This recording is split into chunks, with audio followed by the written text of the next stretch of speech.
Namo tassa bhagavato arahato samma sambuddhassa. Namo tassa bhagavato arahato samma sambuddhassa. Namo tassa bhagavato arahato samma sambuddhassa. Namo tassa bhagavato arahato samma sambuddhassa.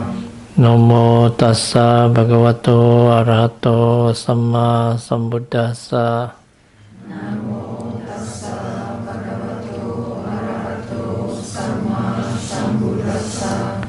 Buddhang saranang gacchami. Buddhang saranam gacchami. Dhammang saranang gacchami. Dhammam saranam gacchami. Sanghang saranang gacchami. Sangham saranam gacchami. Dutiyampi buddhang saranang gacchami. Dutiyampi buddhang saranam gacchami. Dutiyampi dhammang saranang gacchami. Dutiyampi dhammam saranam gacchami. Dutiyampi sanghang saranang gacchami. Dutiyampi sangham saranam gacchami. Tatiyampi buddhang saranang gacchami. Tatiyampi buddhang saranam gacchami. Tatiyampi dhammang saranang gacchami. Tatiyampi dhammam saranam gacchami. Tatiyampi sanghang saranang gacchami. Tatiyampi sangham saranam gacchami. Tisarnagamanang paripurnang. Panatipata veramani sikkhapadang samadhiyami. Panatipata veramani sikkhapadang samadhiyami. Adinadana veramani sikkhapadang samadhiyami. Adinadana veramani sikkhapadang samadhiyami. Abrahmacharya veramani sikkhapadang samadhiyami.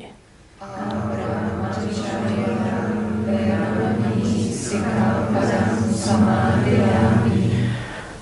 Musavada veramani sikkhapadang samadhiyami. Musavada veramani sikkhapadang samadhiyami. Sura meraya majja. Sura meraya majja. Pamadatthana. Pamadatthana. Veramani sikkhapadang samadhiyami. Veramani sikkhapadang samadhiyami. The next 3 precepts are recited by those who observe 8 precepts. Vikala bhojana veramani sikkhapadang samadhiyami.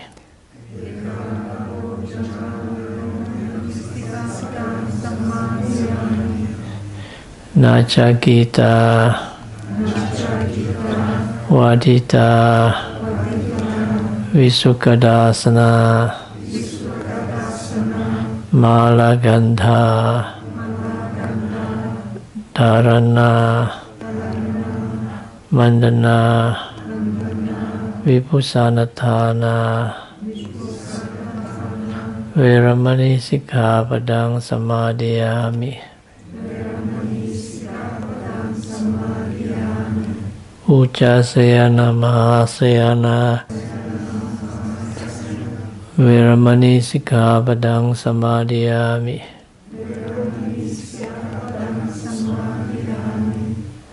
Imani atta sikkhapadani samadhiyami.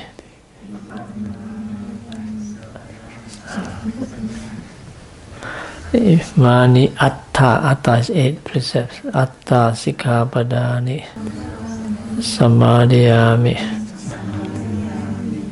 just means I undertake to observe the 8 rules of training. I presume you understand what all these 8 precepts are and refuges are, and so I will not go through these basics. Well, first let me welcome you to this Vipassana retreat. This has been going on for some time. I've been in Europe for already 20 years. In the beginning, there were less than 20 people, and they were elderly people. Well, times have changed, and retreats here are generally full. So this evening I propose to talk about something very general, and hopefully it can be somewhat inspiring for you. I'm going to talk a bit about this Vipassana tradition. And I repeat, people keep asking me about, is Vipassana the only way? I said yes, and they aren't happy at all. They probably think this monk is narrow-minded. I don't think so. I think they don't know what they are asking. Because Vipassana means insight. So they ask, is insight the only way to enlightenment? I say, insight is enlightenment. So of course. Sometimes they think that when we say Vipassana, it means people who watch the rising and falling. Some people also believe that Vipassana is only the Goenka method. So, who's narrow-minded? You trace the development of insight, you find that you trace it back to the Buddha himself. Because the word Buddha or Bodhi, it also means awakening, which is another word for insight. So the question should be more, what is insight? That was over 2,500 years ago. I always try to imagine those days when the Buddha was just enlightened. For that you have to go back to India. And when I went back to India, I was surprised to find the descriptions of the places and situations. Many of them have hardly changed. For example, the simile of the lotus.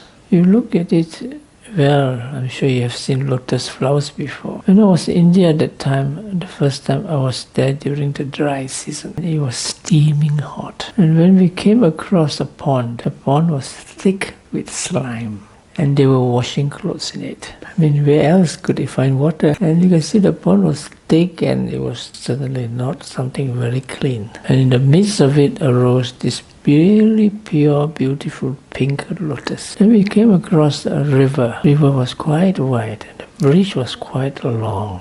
And you can see right across the river, there was this whole herd of cows crossing. It's quite a sight. That immediately comes to mind the simile of crossing of simile of fording the river, where the bull leads this whole herd of cows crossing the river. And the Buddha preached this sometimes to cow herders.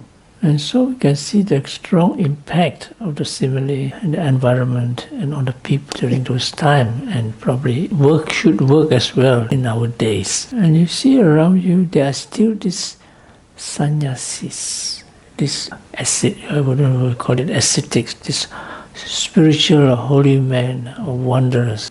So in certain ways, India has not changed. But Buddhism came and Buddhism went. Of course, it had been some time, although some of it is returning back to its homeland. So that was our spiritual heritage. When I first came into meditation, I didn't know what was waiting for me. So many years, 40 odd years, still surprised at what is waiting for me. It has not always been easy, but it has always been beneficial.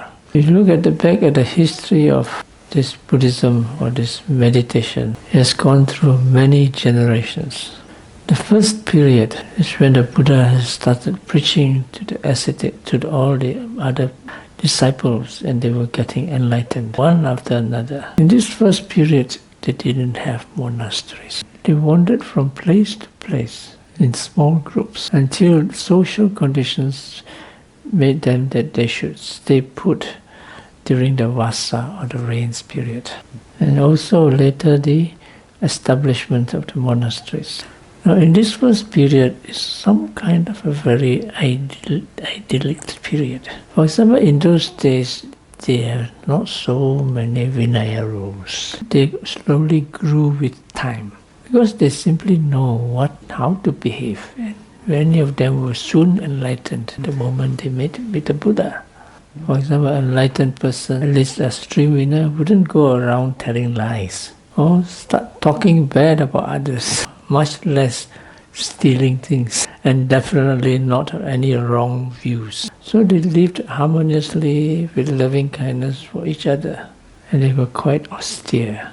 As I said, there was no monasteries, so they don't live in shelters. They live under trees, in caves, under rocks, and so on. I find this period mentioned in some of the older texts, for example in the Sutta Nipata. This Sutta Nipata comes in verses. It talks about conditions in the earliest period. It remains one of my favorite texts. Some scholar asked me, which of the texts do you like best? I said the Sutta Nipata. And of course, the next question that followed was, why? I said, because it's poetic, and also because it endorses the teachings from the earliest period, which are very concise and to the point. Then they asked me, why don't you like Abhidhamma best? Well, I said, I like the Abhidhamma, but basically I'm a very simple person. I don't like to talk much. I don't like to listen much. But why am I talking so much? Why am I listening to so many people? I would say it is a result of circumstances. I made a mistake. I started teaching something that when you start, it's difficult to stop. And for such things, Abhidhamma is very useful, of course also for oneself. And so as the time evolved, the Sangha, the community expanded. And so the Buddha started giving discourses to larger numbers of people. Then you find certain suttas that correspond to that, especially those of the Majjhima Nikaya, middle-length sayings.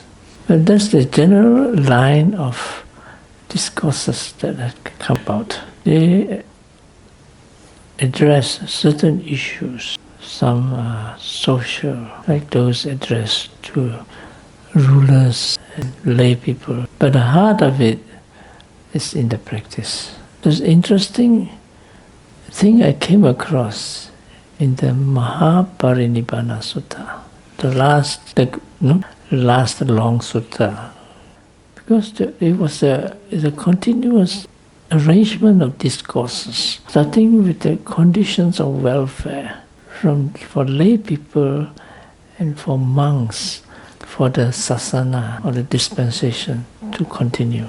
And of course, when you come to monks, it refers to the basic conditions, especially the external conditions, which are helpful for them to reach realization. And from there, the arrangement of discourses narrows down the conditions from the external into the internal. And finally, it goes to just describing the mental states involved in the process of enlightenment. It is obvious that the most important part of the teachings comes about with meditation and the realization of it. We may say that without meditation, it's actually come from the Dhammapada. Without meditation, wisdom wanes.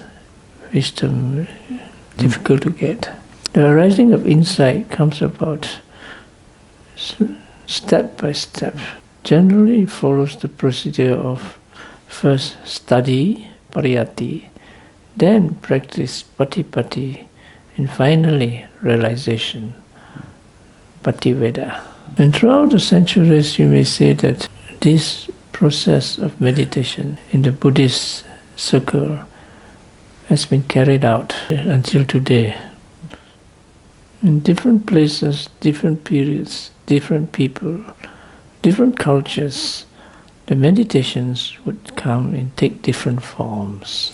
But one can also assume that not all of them give rise to the insight. And one can also assume that even if it has the elements of insight, the approach and the efficacy would differ. And so there are many traditions and many lineages. What we practice here is the Vipassana approach as taught by the most venerable Mahasi Sayadaw. First, let's say, it belongs to the Theravada tradition. Let's not be sectarian, let's be realistic. Theravada remains the most conservative. In the old schools, the closest which we come across are the Staviravadins. It's a kind of old sect that is close to the Theravada. It vanished in India, but the original Theravadins went into Sri Lanka, and it went to Thailand and Burma. It seems it also went to Persia, Afghanistan. There it preserved the teachings in its most conservative form. We know that from the texts and the canons which they passed down. Not that there do not exist other traditions from which sprang the Mahayana system, but still we can say it's the conservative, and it tries to be as close as possible to the original form. Not just only in its external form like the robes, but also the texts and the methods of practice. Now, when you come to the method practice nowadays here, it is connected with the most venerable Mahasi Sayadaw, who represents in the sixth council the questioner. He represents Mahakassapa in the first council. It's not easy to be in that position. If you look at his classic manual, which has only recently been translated in 2 volumes, you can have an idea of the understanding of his mind. And that manual is only a small part of it. And you think of those people who represented, of Visitasara, the one who represented Ananda. He could memorize the whole Tipitaka, and not just memorize, they know what it means. So you can see again the type of mind that they're having is not that ordinary mind. And in terms of meditative experience, who can say? Obviously they do meditate and they do go on retreats, but because there cannot be any open disclosure of attainments, so it is kept secret. And so you can see that all the years he has been there, this method of Vipassana has been propagated throughout the world. And if you would ask and investigate into each and every practitioner, you'd find volumes and stories of the tradition. And it is something very powerful in more ways than one. It is a very noble tradition of awakening, and it's a very noble tradition of healing. That's very right. In the years I've been teaching, I could come across some unusual cases. The mind is very strange. One of the things when I started reading into psychology, I found that it is actually very recent. It came with Freud and Jung and all these people. Before that, when the person went crazy, they attribute it to the work of the devil, and they lock them up in these mad houses. Well, you can't blame them because they themselves are ignorant. But for centuries in India, they have been dealing with this thing called the consciousness. And even then, there's still so many things lie hidden. For example, once I told a group that the amount of pain that one experiences, 90% are mental. Of course, there were some people who adamantly refuse to accept it. So I would say that this also is an example of ignorance nowadays. Because pain, Vedana, is mental. How much one can control it depends on your training and willpower. So to not admit that it's just closing the doors to your own healing. I met with an interesting case. This is a young lady in Malaysia. She is blind. After a couple of years meditation, she could see again. How is it possible? You said that when my eye cannot see again, it cannot see again. But she could see again. She married, and I don't know what happened to her next. It comes after some years of practicing meditation, Vipassana. The other cases, for example, when it comes to suffering or mental suffering, there's another young lady, she's also from Malaysia. She has mental problems. On and off, she would just freak out. And she comes from a wealthy family. So after some meditation, one day she came to me. She said she's scared. So I said, why are you scared? Because she's been having some dreams. And when such dreams arise, she will freak out. She can't sleep. And she knows, even she takes so many sleeping pills, she cannot sleep. But still she takes it. And when she freaks out, they have to give her strong electrical shocks to bring her back. That is one of the very serious treatments. It seems I talked to a doctor, they don't know why it works, but it works. But I try to give her as much confidence as possible. She didn't freak out. After that, all her mental problems were solved. Became completely normal again. Previously, she was, we said, a walking skeleton. After that, flesh started appearing and she became quite normal. She was practicing Vipassana as you are trying to do now. So can it be something wrong with the Vipassana that we are practicing? Of course, everybody is being blamed. Even Mahasi is being blamed. I remember once when Mahasi was in Malaysia, in Penang, somebody approached him and said, there is something wrong with your method. Mahasi asked, what is wrong? He couldn't answer. There was another man. He was quite a good friend of mine. He's an American. He's been trying to practice, but obviously hasn't got much progress. Then when he went to Thailand, he joined a group of people studying Abhidhamma. Teacher who was supposed to be a meditation teacher told him, you are doing the wrong method. Said, walking meditation is unnatural.